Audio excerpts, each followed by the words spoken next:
Welcome to My Therapist is Out. Each episode, we talk with a therapist from Open Space Therapy Collective or LGBT community members about mental health and building community. I'm your host, Renae Johnson, licensed therapist and founder of Open Space Therapy Collective, where we are your hub for queer and trans mental health care.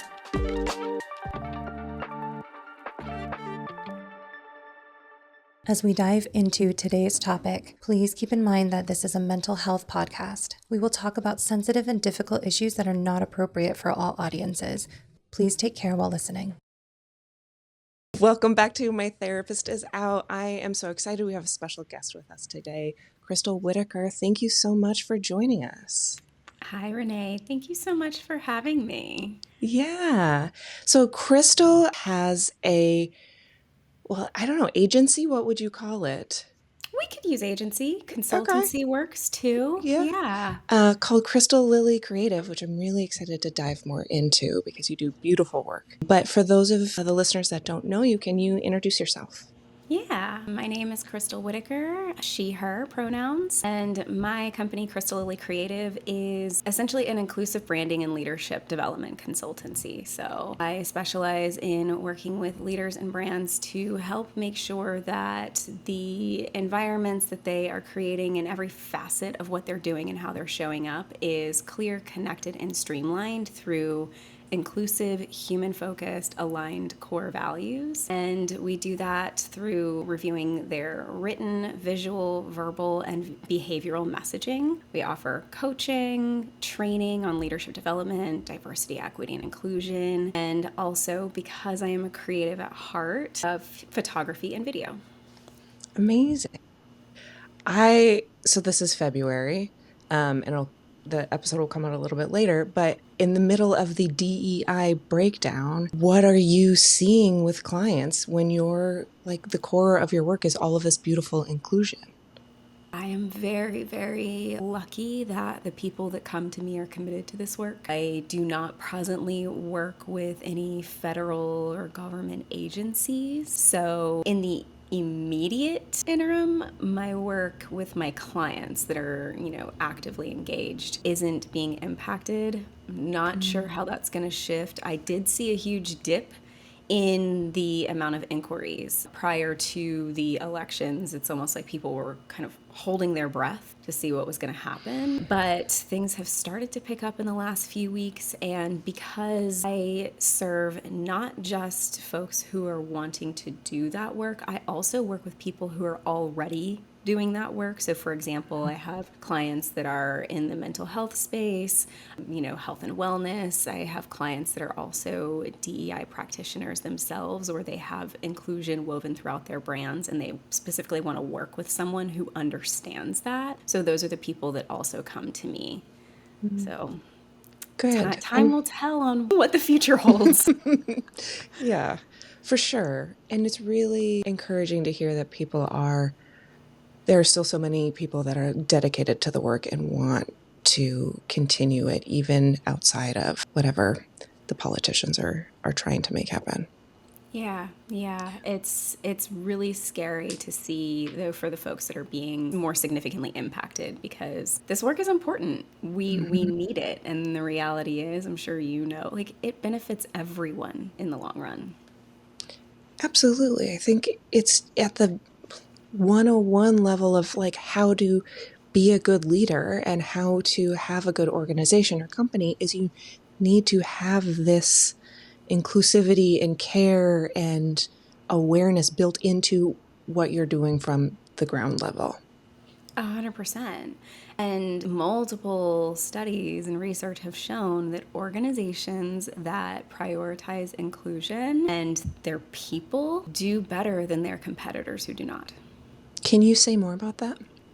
Yeah, so McKinsey, which is a huge consulting firm, they did a study. I can't remember what year it was. It was in the last couple of years, but they had research that showed companies that prioritized inclusion and the well-being of their employees did perform. They outperformed their competitors. They were stronger in revenue, they were more innovative, and their teams were happier and more collaborative.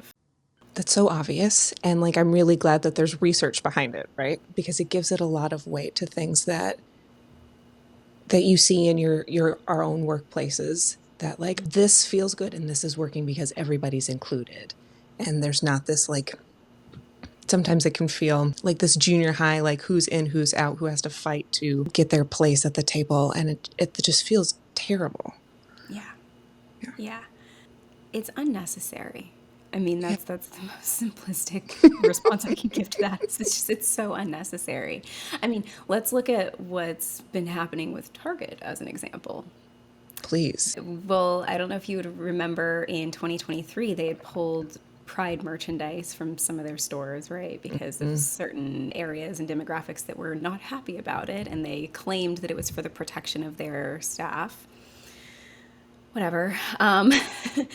Without knowing the inner workings of that, that's my thought around it. But then this year, we see the news that they've been rolling back their DEI initiatives, and of course, there's this huge backlash, not just from the LGBTQ plus community, but the Black community. They're also being sued by their shareholders. I don't know if you know this, but No, I hadn't seen that yet.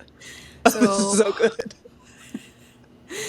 So it was a week, maybe two, after Target announced the rollbacks to their DEI initiatives. Their shareholders filed a lawsuit because they claimed that Target was not transparent about the potential fallout of rolling back their DEI initiatives and how that would impact their stock price, their share price.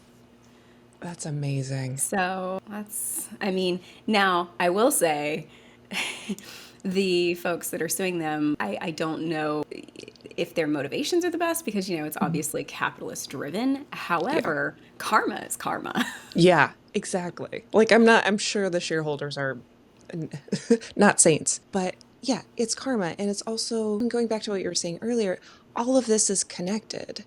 And so when everybody is included and when that's put in place, everything goes smoother, and capitalist language like produces better, and you can move forward easier and you can grow faster.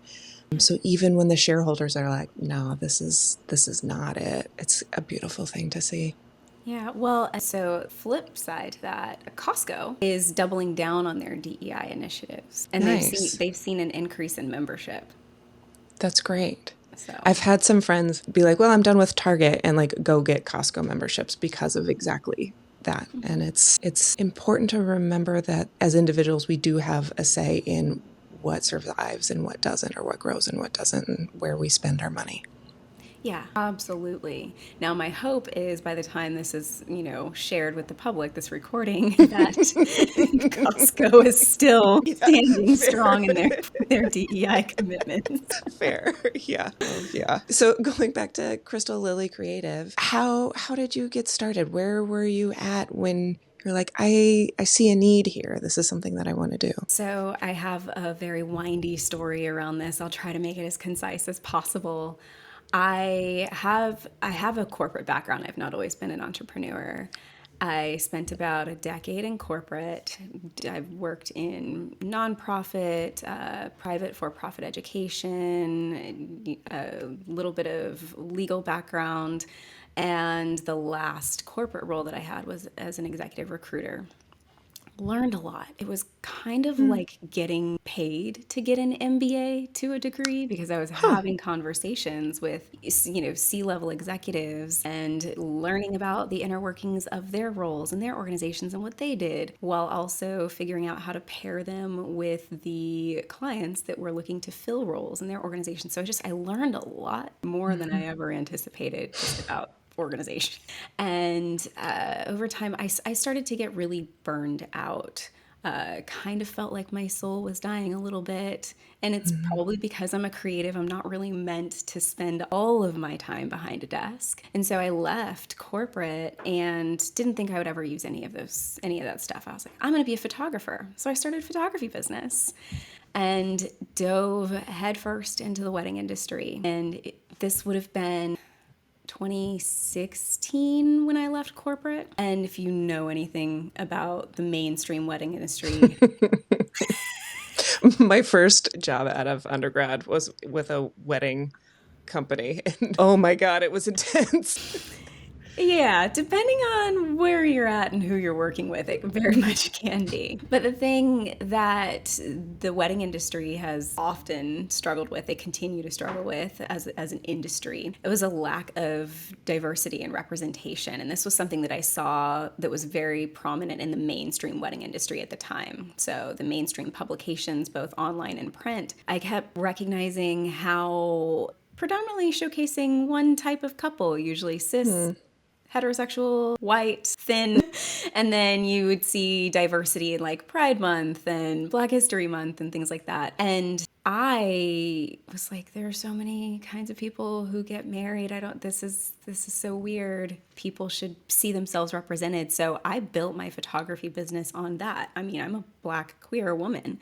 I wasn't fully out and open at the time, but the people who knew me knew. We just didn't talk about it a lot, right? So it started to make sense when like couples that were hiring me were either multi-racial couples or interracial couples, queer couples, and I just vibed with them because of who I am. And they were often telling me, it's so hard to find vendors, especially photographers, who can communicate with us from a place of understanding and acknowledging who we are and make us feel really comfortable and, see ourselves in our photos rather than that kind of like stiff feeling. And then it became a thing of other vendors noticing my work and my brand. They're like, wow, it's so diverse. How did you do this? How did you build this? And this was towards the end of like late summer, early fall of 2019 that people really started asking me questions. So I started mentoring folks, business owners, on how they could do this.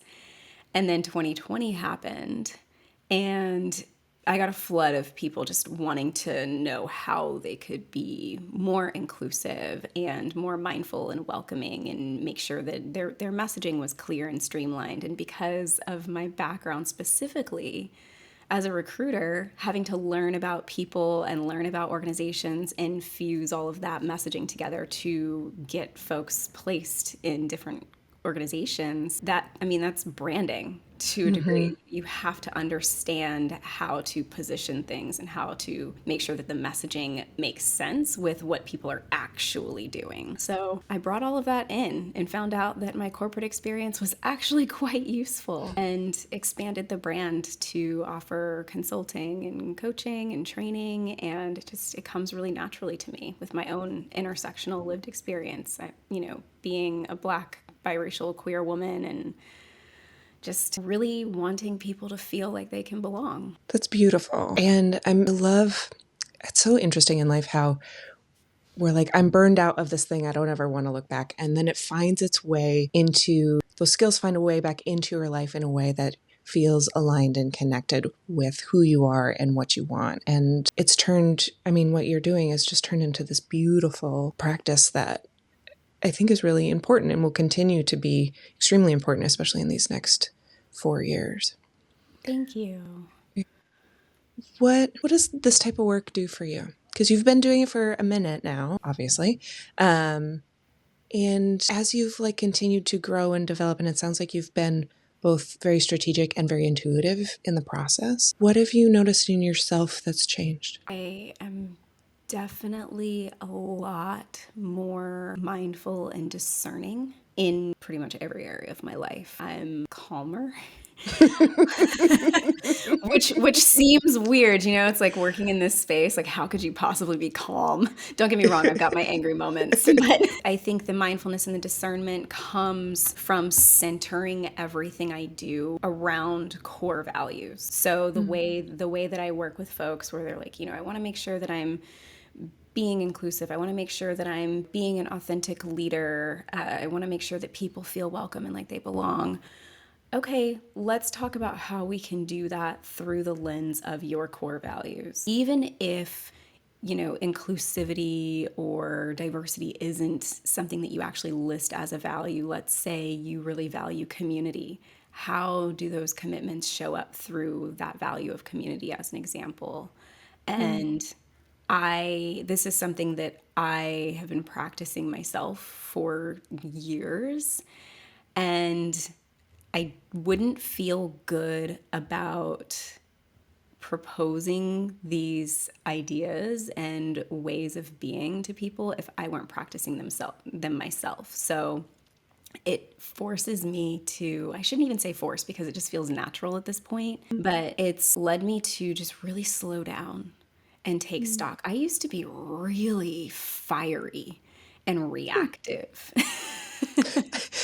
I mean, I've seen you and talked to you at least a handful of times, and I've never gotten that energy from you at all. It's Great. it's so interesting to hear that. Oh, yeah. I used to be so fiery, so reactive. And don't get me wrong, in those moments, I was usually telling the truth, just not in a very mindful way. And now it's like, okay, instead of being reactive, let me be responsive, which means I incorporate a pause. Whether it's, a few moments, a few days, a few weeks, it's taking time to think about, okay, this thing is impacting me in a certain way that I'm noticing my nervous system is feeling activated. What is this activation? Is it excitement? Is it anger? Is it fear? And what value might it be hitting on? Like, what does this mean? So I spend time with myself in that way. Of course, with the help of therapy, bless my therapist. And it just helps me show up better so that I can serve people and guide them, because I'm not here to tell people what to do. I've had some clients where they're like, I just want you to tell me what to do. And I'm like, I'm here to guide you. I'm not here to tell you what I think you should do. I'm here to show you, like, all right, you're telling me these are your values. What does this mean? How do you want to show up? How are we going to move forward? We get that same thing in the therapy room a lot. Can you just tell me what I need to do? Can you tell me what I should do with this relationship? What are the tools that'll work for me? And similarly, like, sure, I can rattle off a bunch of things, but that doesn't do anything for the person that you're sitting with, because when, like we're saying, we're trying to get them to lead with authenticity, with these core values, with themselves, all of our suggestions aren't going to stick because it's not coming from them. Yeah, absolutely. One of my favorite activities, well, I don't know if you'd call it well, I guess it's an activity that I like to do with my coaching clients is let's look at how you connect to yourself. I have a framework that I use. It's called the Aligned Values Framework, and there's 6 steps. And the second step is connect. And that's where we're exploring what connection practices work for them in terms of self-connection and how they like to connect with other people. And, I might offer a list of things just to get their minds going, but then it becomes that thing of, oh, okay, movement really works for me. All right, what kind of movement? And, if it's multiple kinds, whether it's dance or yoga or running or I don't know, just shaking it out. It just helping people understand how they connect with themselves, giving them choice, right? Rather than this is what I'm telling you need to do. What are some options that you can choose from? It's been really interesting in starting a business, and I'm curious your take on this. Is when I was first starting, like, okay, I need coaches. Oh, these people say, here's the map, here's how you do it, or this coach has this idea, and here's how to do it. And it's very prescriptive. And it took me a while to figure out, like, no, that's not, like, there's some basic, like, file your taxes stuff, like, you have to do that. But in, like, how to structure the business and how to make it run and how to pull on everybody's inputs and find skill sets, there's no, like, step-by-step map to do that, because all of the people are so unique and the value and the mission of the work is so unique that there needs to be a lot more tailoring to what you're doing. And so it took me a long time to figure out what coaches were worth hiring and which ones were just trying to hawk a digital product. Yes.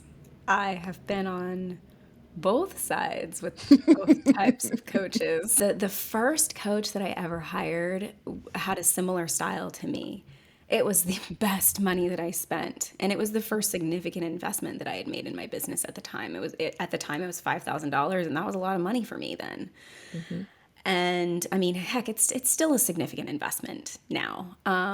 But the way that she worked, it was a framework in that it was we're guiding you. These are the areas, the containers, so to speak, that you need to consider.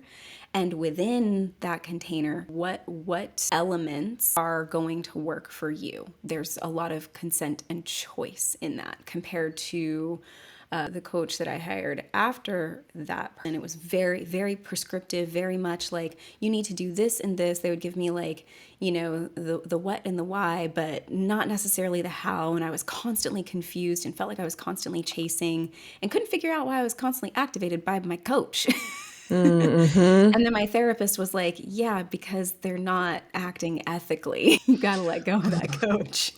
Oof.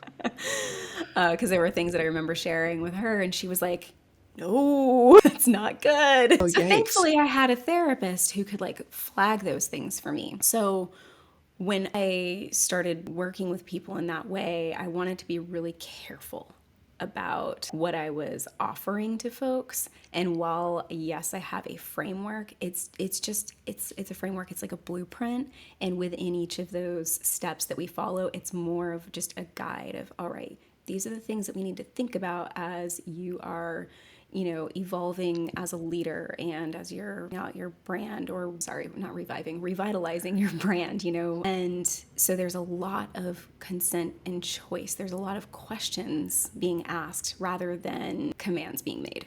Mm-hmm. Mm-hmm. It makes such a difference. It does. It does. So how does somebody find their core values? Because there's a big difference, and obviously you know this, between like, oh yeah, I value these things, and there's like a bunch of stuff that will kind of come to our head. Like, I value friends and family and peace and activity and, whatever. But how do you differentiate like the general things you value versus like core values for yourself? In a very quick, digestible way, I have a free guide that I offer folks that has like a bank list of values that people can go through. And most of the time people will highlight, 15 or 20, and they're like, oh my gosh, I value all of these things. Sure. We all value a lot of things, right? Mm-hmm. But then it's narrowing down, like I'll tell people to consider the economy of the words around those values. So it's narrowing those things down. And let's say you've got, a bucket of words that are all very similar. Which of those words would you prioritize as a primary value, and then just tuck the other ones underneath as sub values? You don't have to get rid of them. Mm-hmm. So that's like the quick and dirty way if people are like, I just want to figure this out really quickly. But for folks that I'm working with one-to-one, they get a guided workbook, which is also available on my website that people can purchase if they want to do it on their own. But the workbook goes through, this is section 3 of the framework, and it's called Root, because that's where we're getting you rooted in those values. And there are, gosh, I can't even remember. There's probably 20 or 30, give or take, questions around people and their role, right? So questions around what they believe, how they show up, what are their roles in life, whether it's personal, professional, or both. What are the things that they do to help people? And just as they're answering those questions, what ends up happening is there will become a pattern in how they're responding to those questions. And then at the end of that section, we go back through their answers and find the commonalities in their answers and notice the patterns. And that's how the values come through. That's the deeper work around it. And it usually becomes more obvious to people once they realize it. They're like, oh my gosh, no wonder I do X, Y, and Z. No wonder I like being in this community versus another community, because of the way that they're answering their questions. And it's about how they're showing up, as well as where they're spending their time and who they're spending it with. Becomes a culmination of the things that they value. Yeah, that's a really beautiful framework, and really thinking about it as the root and how that's being enacted. Yeah, because then it's like, what are the causes and the movements that you care about? What are your core beliefs? What are the things that really get you fired up? What ignites you? I don't think many leaders pull in that much of the person, or like their personal self, and they're like, oh, it's business, so I turn my business self on and I go forward and I do those things. But that integration of that like really rooted core self, and making sure you're aware of how involved it is and doing it intentionally, is so important. Because even when you're like, I'm turning on my business self, the you is still there and affecting everything. So if you can do it intentionally in this way, it's a beautiful way to change the way that you lead. Deeply loathe that old school traditional leadership ideology around, leave your personal stuff at the door when you get to work and vice versa. I am not one who believes in segmenting parts of ourselves for the spaces that we're in. It's not healthy, it's not human, and it's not sustainable. Mm-hmm. Mm-hmm. Where do you see people that you work with struggle? Like this is a pretty radical approach to leadership and like showing up and building organizations, and both from like the bigger inclusivity piece and from the bringing the personal into the professional. Where do you see people struggle or get caught up or find it difficult to really make those shifts? Honestly, in their personal lives tends to be the biggest challenge, because they start to reconcile some of the relationships that they have with folks in their lives, and where they've been quiet and they wish they hadn't, where they wish they had advocated more. And in a professional sense, sometimes it's kind of a reckoning of, am I actually doing the right thing in my life as a profession or as a career? But more often than not, it's really reconciling the personal stuff, the interpersonal relationships. That's so interesting. Mm-hmm. What are you hoping for moving forward? So you've like come, I love your windy way to get to where you are now. What's coming up for you in the next part of this path? This used to be a very easy question to answer.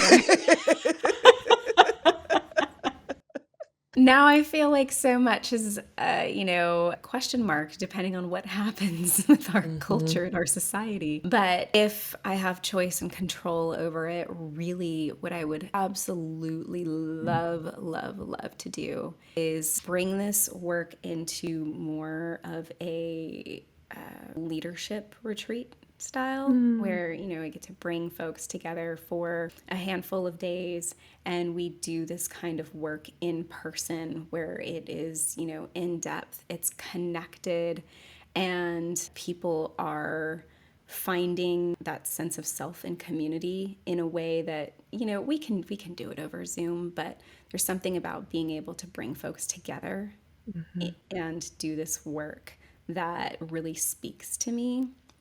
And what I would like it to be is people are coming and we're doing the core deep work, and at the end of it they get a photo shoot that helps them create an image of how they want to be seen in the world and how they want to express, so that they can have something that's really tangible. It'd be really cool to do it specifically with the LGBTQ plus community, because I would love to be able to serve my people in that way. And it would be amazing if a company were willing to sponsor it. That would be awesome. Yeah. I would love that. Yeah. Sign me up. Yeah.